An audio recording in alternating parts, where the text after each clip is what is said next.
Hello friends, this is Jyoti Rathi Bagli again back with the pending classes of Principles of Management जो हम पहले पढ़ रहे थे उसकी दो चीज़ें हमने देख ली थी the concept of Principles of Management उससे related significance वगैरह फिर हमने टेलर के प्रिंसिपल्स ऑफ मैनेजमेंट को स्टार्ट किया था उसके प्रिंसिपल्स पढ़ लिए थे हमने उसके मेथड्स या टेक्निक्स बाकी थे एंड दी हेनरी के principles so we'll have this again split into bits आज हम मेथड्स कवर करेंगे ऑफ साइंटिफिक मैनेजमेंट फिर हम हेनरी फेयल के प्रिंसिपल्स को अलग से पढ़ेंगे तो चलिए शुरू करते हैं without wasting lot of time तो हम बात कर रहे हैं टेलर साइंटिफिक मैनेजमेंट की टेलर साइंटिफिक मैनेजमेंट के प्रिंसिपल्स को हमने देख लिया था कंप्लीट कर लिया था अब हम सीधा चलते हैं टेलर के साइंटिफिक मैनेजमेंट के टेक्निक्स में चलिए टेक्निक्स स्टार्ट करते हैं तो साइंटिफिक मैनेजमेंट के टेक्निक्स की हम जब बात करेंगे तो हमारे पास ये जितने मेंशन हैं यहाँ पर 1 2 3 4 5 6 7 ये 7 टेक्निक्स हैं जो हमें टेलर ने दिए थे now this is majorly applicable to any kind of factory और प्रोडक्शन यूनिट हम जब टेक्निक्स ऑफ साइंटिफिक मैनेजमेंट की बात करते हैं तो हम ज़्यादा करके इसको अप्लाई कहाँ कर सकते हैं in any kind of production और फैक्ट्री यूनिट हालांकि ये उसके अलावा भी एप्लीकेबल होता है but majorly it is applicable to these now let's start हम यहाँ पे सबके नाम के हिसाब से उनके बारे में एक बेसिक आइडिया ले लेंगे and then we have a dedicated slide for each of these techniques let's begin सबसे पहले फंक्शनल फोरमैनशिप अभी ये जानेंगे हम जब हम इसके अंदर डिटेल में पढ़ेंगे तो हम ये जानेंगे कि फोरमैन क्या होता है तो फोरमैनशिप क्या होता है लेकिन इस नाम से हमको ये पता चल रहा है फंक्शनल फोरमैनशिप से हमें ये मालूम पड़ रहा है कि हर फंक्शन के लिए या हर काम के लिए एक सेपरेट फोरमैन है इससे हमें ये पता चल रहा है तो ये टेक्निक हमें क्या बता रही है कि हर फंक्शन के लिए there is a dedicated foreman next क्या है standardisation and simplification of work as the name suggest इसमें हम क्या करते हैं किसी भी काम को स्टैंडर्डाइज करते हैं और सिंप्लीफाई करते हैं कैसे क्या वो सब हम आगे पढ़ेंगे मेथड स्टडी में हम क्या जानेंगे कि किसी भी काम को करने के लिए क्या मेथड होता है और क्या बेस्ट मेथड होता है मोशन स्टडी नाम से हमें क्या पता चल रहा है किसी भी काम को करने के लिए क्या मोशन इन्वॉल्व होता है वो मोशन स्टडी में पढ़ेंगे टाइम स्टडी किसी काम को करने में कितना टाइम लगता है फटीग स्टडी किसी काम को करने से हमें क्या थकान होती है क्या दिक्कतें आती हैं जिसको हमें ओवरकम करने के लिए क्या करना पड़ता है वो हम फटीग स्टडी में पढ़ेंगे differential piece wage rate system इसमें क्या होता है इसमें हम पीस के हिसाब से वेज रेट डिसाइड करते हैं पीस यानी पर पीस यानी प्रोडक्शन यूनिट के हिसाब से हम वेज रेट डिसाइड करते हैं that is about techniques of scientific management तो ये 7 टेक्निक्स ऑफ मैनेजमेंट हैं जिनको हम अभी डिटेल में पढ़ेंगे सबसे पहले आता है अपना फंक्शनल फोरमैनशिप अभी फंक्शनल फोरमैनशिप हमने जैसा कि पढ़ लिया था कि फंक्शनल फोरमैन में हम ये बात करेंगे कि हर एक फंक्शन के लिए एक फोरमैन होता है तो ये तो सही बात है लेकिन हमें उससे पहले ये जानना पड़ेगा कि फोरमैन होता क्या है तो फोरमैन क्या होता है Foreman represents managerial figure with whom the workers are in face-to-face contact on a daily basis. Foreman is the lowest ranking manager and the highest ranking worker.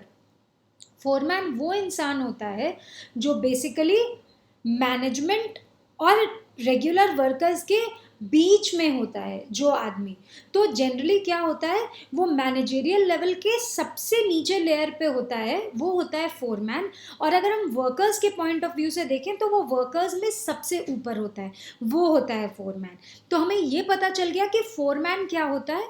Foreman is the managerial figure जिनके साथ day to day basis पर हमारे workers interact करते हैं, that person is called a foreman. तो अगर आप एक फैक्ट्री को इमेजिन करते हैं जहाँ पे 1000 वर्कर्स काम कर रहे हैं, वहाँ पे जो फैक्ट्री होती है वहाँ पे हर एक वर्कर ये नहीं कर सकता कि वो जा करके जो टॉप मैनेजमेंट है या जो मैनेजेरियल लेवल्स पे जो लोग बैठे हैं उनके पास अपनी प्रॉब्लम्स को या अपनी चीज़ों को ले करके जाए। तो क्या होता है, इसके लिए मैनेजर्स जो होते हैं या जो टॉप मैनेजमेंट होता है वो अपनी तरफ से एक बंदे को अपॉइंट करता है जिसको हम फोरमैन बोलते हैं। वो जो फोरमैन होता है एवरी डे वर्कर्स से मिलता है और वर्कर्स की चाहे कोई प्रॉब्लम्स हो चाहे कोई क्वेरीज हो, हर उस चीज़ को वो एड्रेस करता है ऑन अ रेगुलर बेसिस। ठीक है, अब ये जो फोरमैन होता है ये क्या होता है हम जान गए। अब हमें ये जानना है कि वो क्यों होता है। एक्चुअली हमें फोरमैन की ज़रूरत क्या पड़ती है, कि ये फंक्शनल फोरमैनशिप की बात क्यों आई। फंक्शनल फोरमैनशिप की बात ऐसे आई कि पहले क्या होता था कि मैनेजर्स जो होते थे वो अपना एक बंदा यहाँ ला के वर्कर्स के ऊपर बिठा देते थे। अभी 1000 वर्कर्स के ऊपर 1 या 2 लोग हैं जो कि सेम लेवल पे हैं, जिनके पास हर तरीके की क्वेरी को लेकर के उस एक ही बंदे के पास पूरे 1000 वर्कर जाते हैं। अभी क्या हुआ, हमें ये पता चला कि उस एक बंदे के अंदर वो सारी क्वालिटीज़ नहीं हो सकती हैं जो कि उस पूरे वर्कर्स के हर तरीके के प्रॉब्लम्स को एड्रेस कर पाएँ। टेलर ने क्या किया, उसने एक लिस्ट बनाई कि एक फोरमैन के अंदर या एक सुपरवाइज़र के अंदर क्या क्या क्वालिटीज़ होनी चाहिए। उसने एक बहुत लंबी लिस्ट बनाई। अगर आपको, और एक्चुअली उसने जो क्वालिटीज़ लिखी उसकी लिस्ट को देखने के लिए you can just go through your NCERT text book, उसमें बहुत क्लियरली दिया हुआ है कि उसने क्या क्या चीज़ें बताई थी। अभी उन सारी चीज़ों को देखते हुए ये बहुत क्लियरली समझ में आ गया कि ये सारी क्वालिटीज़ किसी एक बंदे के अंदर नहीं हो सकती हैं। तो उस समय टेलर ने क्या प्रॉम्प्ट किया, उसने ये सजेशन दिया कि हर फंक्शन के हिसाब से आप एक फोरमैन बैठा दो, तो टोटल मिला के वहाँ पर 8 फोरमैन हो जाएंगे जो कि हर एक फंक्शन को एड्रेस करते हुए वर्कर्स की क्वेरीज को एड्रेस करेंगे। ये काम का जो आइडिया था, यहाँ से कॉन्सेप्ट आया फंक्शनल फोरमैनशिप का। क्या हुआ कि जो प्रोडक्शन यूनिट थी वहाँ पे 8 डेफिनेट फंक्शंस को आइडेंटिफाई किया गया जिसके ऊपर एक एक बंदा बिठाना ज़रूरी था। इस तरीके से कॉन्सेप्ट आया फंक्शनल फोरमैनशिप का। टेलर ने ही advocated separation of planning and execution function. उसने क्या बताया कि एक फोरमैन जो होता है उसके अंदर सारी क्वालिटीज़ नहीं हो सकती। कुछ फोरमैन ऐसे होंगे जो प्लानिंग में अच्छे होंगे, कुछ उसके एग्जीक्यूशन में अच्छे होंगे, इसलिए उसने एरियाज ही डिवाइड कर दिए और जो बंदा जिस चीज़ में ज़्यादा अच्छा था उसको वो एरिया दे दिया गया। दस came the concept of functional foremanship. अभी हम इसको देख लेते हैं एक चार्ट के तहत जिससे हमको ये समझ में आएगा कि ये है क्या। अब देखिए, अब हमें ये पता चल रहा है कि ये एक फैक्ट्री का हम एक वर्किंग चार्ट देख रहे हैं। इसमें क्या होता है, एक फैक्ट्री मैनेजर होता है जिसके अंडर में एक प्लानिंग इंचार्ज होता है, एक प्रोडक्शन इंचार्ज होता है। अब ये जो इतने सारे यहाँ नीचे के नाम दिख रहे हैं, दीज ऑल 8 आर फंक्शनल फोरमैन्स। ठीक है, अभी फंक्शनल फोरमैन 2 डिपार्टमेंट में बटे हुए हैं, जैसा कि हमने आगे पढ़ा था, एक प्लानिंग में एक एग्जीक्यूशन में। अभी प्लानिंग के अंदर 4 हैं और एग्जीक्यूशन के अंदर 4 हैं। अब इसको हम एक एक करके जस्ट नाम से हमको पता चल जाएगा कि किस हिसाब से डिसाइड किया गया है। और इन 8 के नीचे वर्कर्स इक्वली काम करते हैं। इन वर्कर्स के लिए ये 8 सिंगल लेवल बॉस हैं। ऐसा नहीं कि इंस्ट्रक्शन कार्ड क्लर्क के ऊपर है रूट क्लर्क, ऐसा नहीं है। ये सारे एक ही लेवल पे हैं और इन वर्कर्स को ये आइडेंटिफाई करना है कि मेरा ये प्रॉब्लम जो है ये किस फोरमैन के अंडर में फॉल करता है, और उस फोरमैन के पास वो अपनी क्वेरी लेकर के जाता है। ठीक है। इंस्ट्रक्शन कार्ड क्लर्क ये इंस्ट्रक्शन देता है। रूट क्लर्क किसी काम को करने का तरीका बताता है। टाइम एंड कॉस्ट क्लर्क ये बताता है कि इस पर्टिकुलर एक्टिविटी में कितना टाइम लगना चाहिए और कितना कॉस्ट इन्वॉल्व होना चाहिए। डिसिप्लिनेरियन वो ये देखता है कि सारा काम डिसिप्लिन से हो रहा है कि नहीं, अटेंडेंस का टाइम प्रॉपर हो रहा है कि नहीं, जो लोगों के आने और जाने का वक्त है, जो उनके ब्रेक का टाइम है, वो सारी चीज़ों को मॉनिटर करने के लिए डिसिप्लिनेरियन है। अभी प्रोडक्शन इंचार्ज ये सारा कुछ प्लानिंग का काम है। प्लानिंग वाले ही इंस्ट्रक्शन देते हैं कि काम को कैसे कैसे करना है, उसको करने का तरीका बताते हैं, उस काम में कितना टाइम और कॉस्ट इन्वॉल्व होता है वो बताते हैं, और इन सारी चीज़ों को मॉनिटर करने के लिए एक डिसिप्लिनेरियन है। ठीक है। प्रोडक्शन इंचार्ज क्या करता है? प्रोडक्शन इंचार्ज के अंदर में भी 4 फोरमैन है।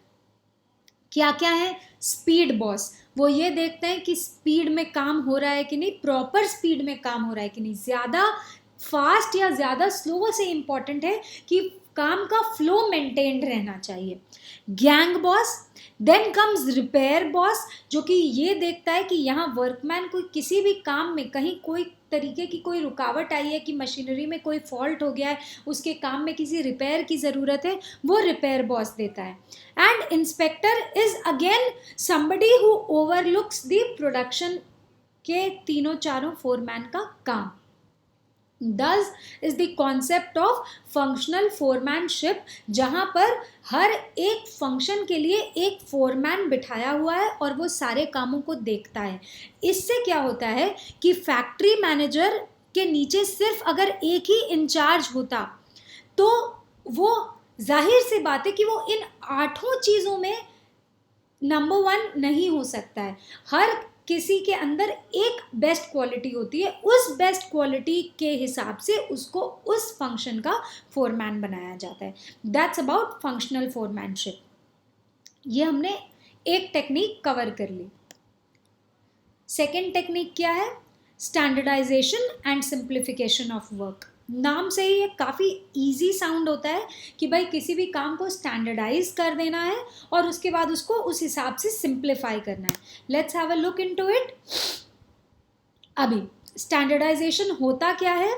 It refers to the process of setting standards for every business activity.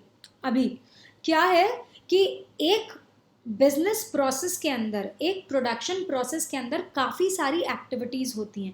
उन सारी एक्टिविटीज़ को स्टैंडर्डाइज करने को स्टैंडर्डाइजेशन कहते हैं। अभी स्टैंडर्डाइजेशन किस किस चीज़ का हो सकता है? किसी भी प्रोसेस का स्टैंडर्डाइजेशन हो सकता है, किसी भी रॉ मटेरियल का स्टैंडर्डाइजेशन हो सकता है, टाइम, प्रोडक्ट, मशीनरी, मेथड्स, हर चीज़ का स्टैंडर्डाइजेशन हो सकता है। और ये बात हमें किसने बताई थी? ये बात साइंटिफिक मैनेजमेंट से प्रूव हुई थी कि हर चीज़ का स्टैंडर्डाइजेशन हो सकता है। जैसे ही स्टैंडर्डाइजेशन हो जाएगा, हमारे पास एक बहुत बड़ी चीज़ जो सामने आएगी वो ये है कि हमें ये पता चलेगा कि हर काम को करने का एक तरीका है। और ये स्टैंडर्डाइजेशन करने के लिए बहुत सारे छोटे छोटे टेक्निक्स आए थे जो हम अभी लाइन से पढ़ेंगे। उन्हीं से स्टैंडर्डाइजेशन हुआ हर एक्टिविटी का या हर एक वर्क लाइन का। अभी स्टैंडर्डाइजेशन के ऑब्जेक्टिव्स क्या थे? To reduce a given line or product to fixed types, sizes and characteristics। अगर हमारे पास किसी भी चीज़ का एक स्टैंडर्डाइज्ड प्रोसेस रहेगा तो उस काम को करने के लिए हमारे पास फिक्स्ड टाइमलाइन रहेगा। To establish interchangeability of manufactured parts and products. अगर हमारे पास स्टैंडर्डाइज्ड चीज़ें रहेंगी कि इस काम को, इस पर्टिकुलर प्रोडक्ट को बनाने के लिए ए, बी और सी जाता है, जो कि ए, बी और सी तीनों को मिला करके हम एक फिनिश्ड प्रोडक्ट अगर बनाते हैं तो हमको मालूम है कि ए का कॉम्पोजिशन स्टैंडर्डाइज्ड क्या है, बी का क्या है और सी का क्या है। तो इन केस अगर हमको ए को इंटरचेंज करना पड़े किसी एक्स मटेरियल से, तो हमको पता है कि ए के अंदर क्या क्या गया है, एक्स के अंदर भी अगर वही सारी चीज़ें हैं तो हम ए को एक्स से रिप्लेस कर सकते हैं। To establish standards of excellence and quality in material. Of course अगर चीज़ें स्टैंडर्डाइज हो जाएंगी तो क्वालिटी पे भी हमें कॉम्प्रोमाइज नहीं करना पड़ेगा। Establish standards of performance of men and machine. Of course अगर सारी चीज़ें स्टैंडर्डाइज होंगी तो हमारे पास एक बेंचमार्क रहेगा जिसके अगेंस्ट में हम काम करने वाले वर्कर्स की और मशीन की भी परफॉर्मेंस लेवल को इवैल्यूएट कर पाएंगे। अगर हमारे पास स्टैंडर्डाइज प्रोसेस है जिससे हमें ये पता चले कि एक वर्कर पूरे दिन में 10 यूनिट की पैकेजिंग कर सकता है, इसका मतलब वो हमारे पास एक बेंचमार्क सेट है। तो कोई भी नया वर्कर आएगा तो हमें ये देखना होगा कि वो पूरे दिन में मिनिमम 10 यूनिट को पैकेज कर पा रहा है या नहीं। अगर कर पा रहा है तो yes he is doing it up to the standard, अगर वो उससे कम कर रहा है तो he is working below standard, ज़्यादा कर रहा है तो he is working above standards. ठीक है, this is about standardisation. Next comes simplification. Simplification का काम क्या है? To eliminate varieties, sizes and dimensions which is superfluous, while standardization implies devising new varieties instead of existing ones. Simplification का सबसे basic मतलब क्या होता है? किसी भी काम को सिंपल करना। अगर किसी भी काम को सिंपल करना है तो हमें क्या करना होगा? उस एक पर्टिकुलर काम के अंदर जितनी भी फालतू की तामझाम की चीज़ें हैं उसको निकालना is called simplification. It aims at eradicating unnecessary diversity of products, जिससे क्या होता है? हमारा कॉस्ट ऑफ लेबर बचता है, मशीन्स बचता है, टूल्स बचता है। अगर हमको मालूम है कि किसी काम को करने का, अगर हमें कान पकड़ना, हमने सिंपली ऐसे पकड़ लिया तो हमें पता है कि हमारा कुछ उल्टे तरीके से ऐसे करके इस कान को पकड़ने का हमारा समय बचेगा, हमारा फालतू का एनर्जी लॉस नहीं होगा।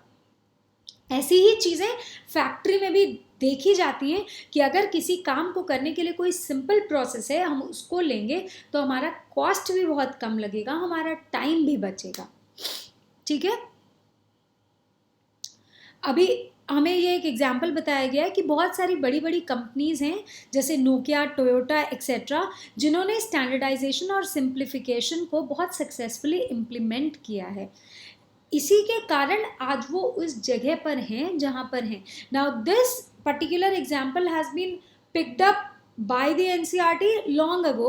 आज हम ये जानते हैं कि Nokia is not having that kind of a market share, लेकिन जो समय था नोकिया का, उसने इन सारी टेक्निक्स को अप्लाई किया था, इसके लिए उसके पास इतना बड़ा मार्केट शेयर इतने लंबे समय तक था।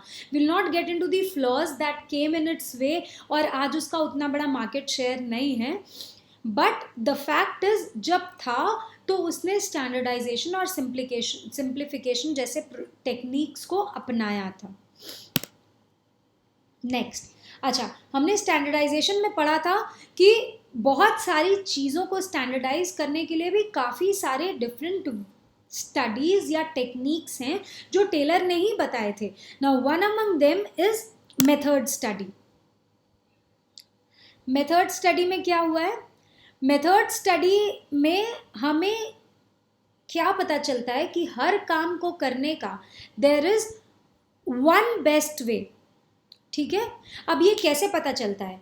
जब एक ही काम को बहुत सारे तरीके से किया जाता है तो हमें पता चलता है कि बेस्ट तरीका क्या है।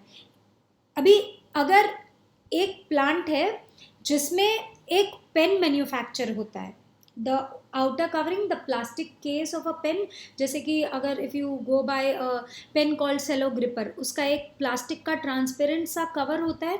अगर कोई कंपनी है जो वो राउंड सिलिंड्रिकल कवर बना रही है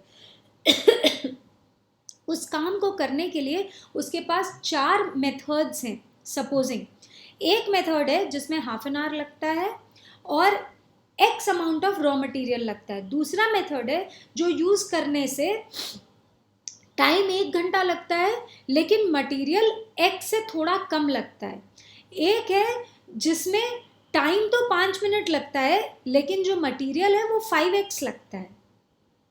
अगर ये 3 मेथड है तो हम बेस्ट मेथड ये उन तीनों का टाइम और कॉस्ट एनालाइज करके मैनेजमेंट इस नतीजे पे पहुंचेगी कि शायद आधा घंटा और x is the best combination, so that becomes one best way of doing that job.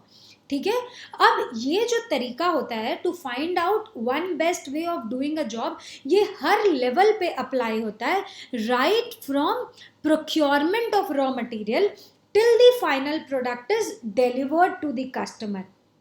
वो होता है मेथड स्टडी, जो कि कौन लेकर के आया? ऑफ कोर्स टेलर लेकर के आया, और उसने इसी में असेंबली लाइन का कॉन्सेप्ट दिया। Now, objective of this whole exercise is what? जैसे हमको पता चलता है कि ये मेथड स्टडी से हम एक बेस्ट मेथड निकालते हैं, इसका कारण क्या है? Obviously, the major objective is to minimize the cost of production and maximize the quality, जिससे कि हमारा कस्टमर सेटिस्फाइड रहे, क्योंकि अगर कॉस्ट कम होगा तो वो कस्टमर के लिए सबसे इंपॉर्टेंट है obviously, and at the same time अगर हम क्वालिटी पे कॉम्प्रोमाइज नहीं करते हैं तो that is what satisfies our customers.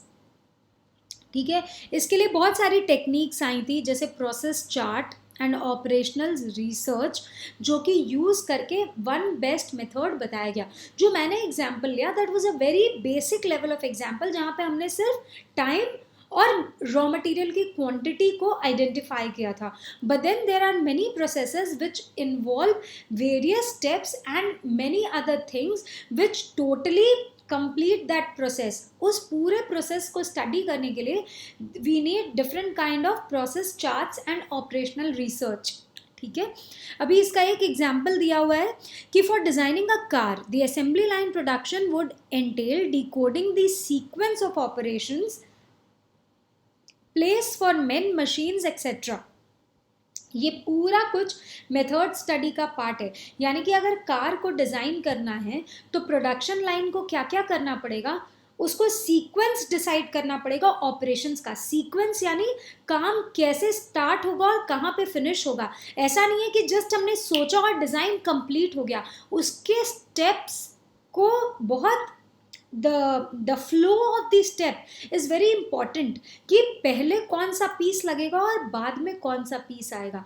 now all that is devised through method study, right? moving on to the next technique, motion study। नाम से ही पता चल रहा है कि मोशन देखते हैं इसमें। it refers to the study of movement like lifting, putting objects, sitting and changing positions, which are undertaken while doing a typical job. Motion study में हम now the very beautiful aspect of any of the techniques of Taylor is he has very closely and very minutely studied each and every aspect of a working or a production unit. देखिए, अगर आप इस motion study को पढ़ते हैं then we come across this. उसने कितनी छोटी छोटी चीज़ों को, छोटी छोटी डिटेल्स को माइन्यूटली ऑब्जर्व किया है कि एक टिपिकल जॉब को करने के लिए हमारे कितने तरीके के मूवमेंट्स होते हैं। Lifting, putting the object, sitting, changing positions, इन सारी चीज़ों को वो मोशन स्टडी में कवर कर रहा है। उसने ये भी बताया है कि they are unnecessary movements which needs to be eliminated so that it takes less time to complete a given job and that too efficiently।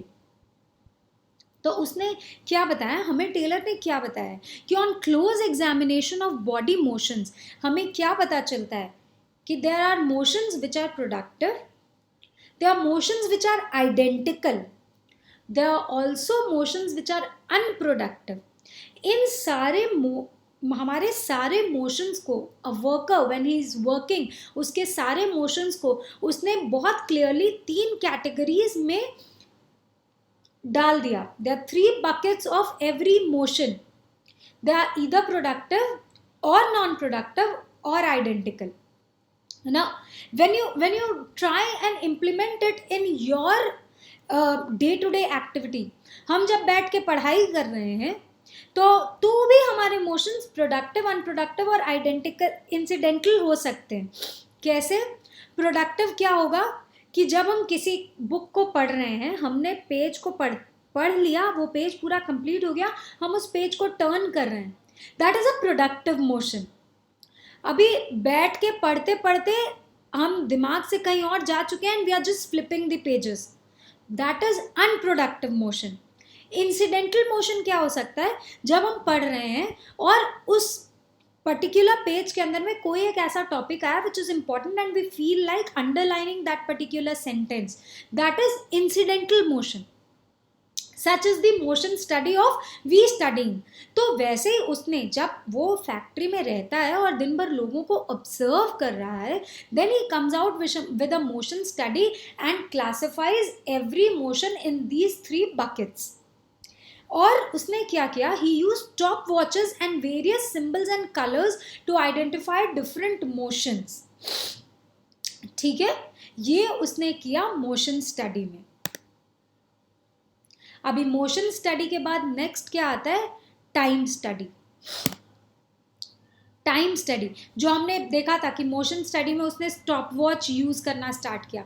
अभी टाइम स्टडी नाम से ही हमें ये पता चल रहा है कि हम टाइम मेजर कर रहे हैं, किसी काम को करने में कितना टाइम लग रहा है. It determines the standard time taken to perform a well defined job. तो ये अगेन स्टैंडर्डाइजेशन में पहला घुस गया क्या? Method study. फिर क्या चला गया? Motion study. अब आया है टाइम स्टडी. किसी काम को करने में कितना समय लग रहा है उसने ये डिफाइन कर दिया. बहुत टाइम के स्टडी के बाद वो इस कंक्लूजन पर हम आए कि this is the standard time taken for a particular job or a particular activity. अभी time measuring devices are used for each element of task. ठीक है, now standard time को fix करने के बाद several readings ली गई कि ये स्टैंडर्ड टाइम इस काम को करने के लिए अप्रोप्रिएट है या नहीं है. अभी टाइम स्टडी का ऑब्जेक्टिव क्या है? The objective is to determine the number of workers to be employed, frame suitable incentive schemes and determine labour cost. अगर हमको किसी काम को करने में कितना टाइम लगता है ये हम आइडेंटिफाई कर लेंगे तो ही हमें ये पता चल पाएगा कि इस काम को करने के लिए कितने लोगों की ज़रूरत होगी.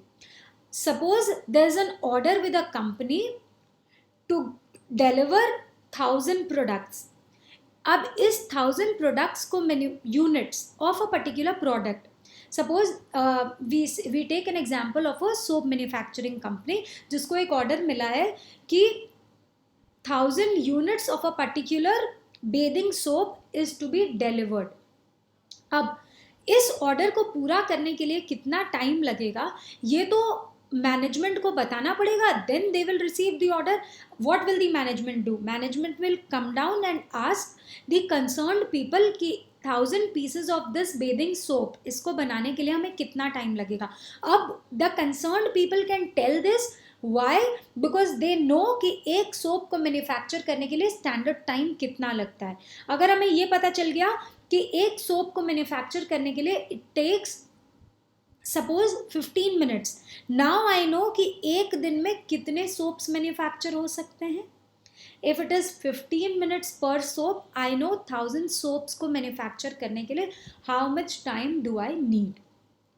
And then I will also know कि उस काम को करने के लिए हमें कितने लेबर्स लगाने की ज़रूरत पड़ेगी. Because with this we will be also able to identify कि एक आदमी एक दिन में कितने सोप्स को प्रोड्यूस कर सकता है. This gives us an estimated number of days that is required to manufacture these soaps. Also the number of workers put in. Now ये दो चीज़ें मालूम पड़ गई तो हम कॉस्ट डेफिनेटली निकाल सकते हैं. बिकॉज लेबर का कितना कॉस्ट जाएगा वो हमको पता चलेगा based on the time and the raw material used. इन सबको मिला करके we come at the cost that we need to say कि this is the total cost and time involved in producing 1000 units of this bathing soap. अब जब हमको ये पता चल जाएगा तो उसके ऊपर certain amount of profit लगा करके the tender goes ahead it comes back with a value कि भाई 1000 soaps मैन्युफैक्चर करने के लिए इतना हमारा कॉस्ट लग रहा है, इतना हम प्रॉफिट डालेंगे, तो टोटल अगर हमको इतने रुपए मिलेंगे तो ही हम इस पर्टिकुलर ऑर्डर को लेंगे या नहीं लेंगे. ठीक है. The method of time study will also depend upon volume and frequency of the task, the cycle time of the operation and time measurement costs. Obviously ये एक बहुत बड़ा एस्पेक्ट है कि हमको ये देखना है कि वो पर्टिकुलर काम या एक्टिविटी जिसके लिए हम टाइम स्टडी कर रहे हैं, is that worth spending that much of time, is that an important activity जिसके टाइम स्टडी के लिए हम इतनी मेहनत करें.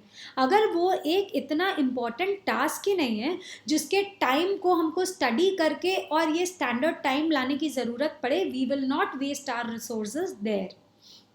ऑल्सो हमको ये भी देखना पड़ेगा कि उसके टाइम मेजरमेंट का कॉस्ट कितना है. अगर हमको टाइम स्टडी करना पड़ रहा है तो उसके लिए हमें लोग लगाने पड़ते हैं over those workers to see how they are working and how much time is it involve in particular task, और उसका जो रिजल्ट आ रहा है उसको स्टडी करके स्टैंडर्डाइज करने के लिए जो हम एक्स्ट्रा बंदे लगा रहे हैं, is that cost worth the output or not? Now this is a decision that the management takes based on every particular activity involved in the production cycle and thus come up with the idea of doing the time study or not. अगर total मिला के 15 activities involved होती हैं एक production unit में, तो ये management decide करता है कि इन 15 में से कौन सी ऐसी एक्टिविटीज़ हैं जो इतनी इंपॉर्टेंट है जिनके ऊपर हम टाइम स्टडी करें. Right, that's about time study. Next is fatigue study. Fatigue study का बहुत छोटा सा कॉन्सेप्ट है लेकिन बहुत इंपॉर्टेंट कॉन्सेप्ट है, बिकॉज फटीग स्टडी हमें ये बताता है कि किसी भी काम को करने के लिए बीच में हमारे पास कितने इंटरवल्स होने चाहिए और उन इंटरवल्स की फ्रीक्वेंसी क्या होनी चाहिए. ठीक है. अभी ये देखने के लिए कि इंटरवल्स लेना है या रेस्ट का इंटरवल्स हमको देना है, सबसे पहले हम ये जानते हैं कि हमें रेस्ट के इंटरवल्स की ज़रूरत ही क्या पड़ती है. ना obviously when a person is doing a particular work, he cannot dedicate and focus at stretched period of time because that is human nature. आप एक certain टाइम पीरियड तक ही कॉन्सेंट्रेट करके किसी भी काम को कर पाएंगे, otherwise you will have physical और mental distraction based on the work that you are doing. तो उस चीज़ को ध्यान में रखते हुए इंटरवल्स की ज़रूरत है. मतलब विच इज़ वेरी नॉर्मल. अगर हम पढ़ाई भी कर रहे होते हैं तो 1 या 1.5 घंटे के बाद we need a 5 minute break, may be 10 minutes break, depending upon my ability I need the break and I take the break. उसी तरीके से किसी भी वर्क एनवायरनमेंट के अंदर में भी इंटरवल्स पर ब्रेक लेना ज़रूरी है. Now this is to be identified कि फटीग स्टडी क्या चीज़ में हेल्प करता है कि इट आइडेंटिफाइज कि कितने टाइम पीरियड के बाद ब्रेक लेने की ज़रूरत है और वो ब्रेक कितना लंबा होना चाहिए. That is what fatigue study does. It helps us identify कि लॉन्ग वर्किंग आवर्स के बीच में कितने इंटरवल्स होने चाहिए और क्या फ्रीक्वेंसी होनी चाहिए. ठीक है. Now this gives us an idea of what fatigue study is.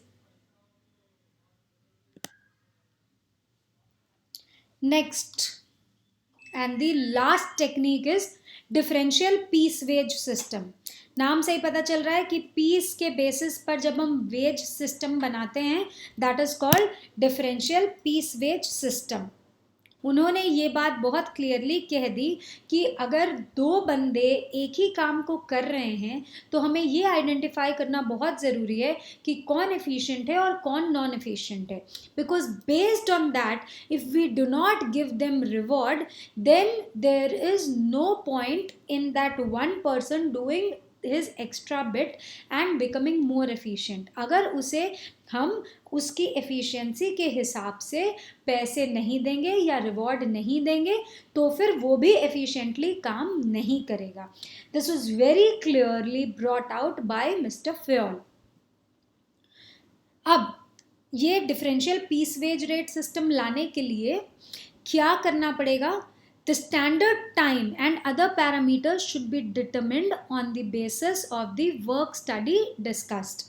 अभी उसने क्या बताया? डिफरेंट मेथड्स जो थे, time study, motion study, method study, उन सब चीज़ों को करके उसने ये बता दिया कि एक दिन में इतने पीसेस बनने चाहिए. Then he came up with a range कि suppose the standard output range for Now, this needs to be identified by each and every factory or each and every industry based on their working conditions and based on the abilities of their workers. This is not universal कि हर factory के अंदर में piece wage rate एक ही होगा कि 10 ही उसका standard output है. नहीं, it varies from industry to industry. हम अगर एक एग्जाम्पल लेते हैं कि किसी पर्टिकुलर इंडस्ट्री के अंदर में स्टैंडर्ड आउटपुट है 10 units per day for a given worker, तो वो स्टैंडर्ड है 10 बिकम्स एफिशिएंट. अब क्या बताया जा रहा है कि फेयोल सेड कि इस 10 को हम एक रेंज में बांध सकते हैं कि any person producing 10 pieces in a particular day is the efficient worker. अगर वो 8 से कम कर रहा है he becomes inefficient. अगर वो 10 से ज़्यादा कर रहा है तो he becomes more efficient. अब जो वेज रेट है वो इन पीसेस के हिसाब से बना दिया गया. यानी अगर हम बता रहे हैं कि पर पीस का रेट 20 रुपीज़ है या 30 रुपीज़ है, तो अगर उसने 10 बनाए पर डे तो उसको पर डे 10 इंटू 30 300 रुपीज़ का वेज दिया जाएगा. अगर उसने 10 से ज़्यादा बनाए तो पर पीस उसको इतना रेट मिलेगा. सो this is what we come across. The workers can then be classified as efficient and inefficient on the basis of these standards and rewarded accordingly. Now, there must be a compensation system that differentiates those who are able to accomplish the fair day's work. Fair day work क्या है? इस example में 10 units per day. This differential system must be based on the premise that efficiency is the result of joint efforts of the managers and workers. Now, this clearly comes back to the same point जहाँ Fayol कह रहे हैं कि किसी भी काम में हमें वर्कर्स को एक्सप्लॉइट नहीं करना है.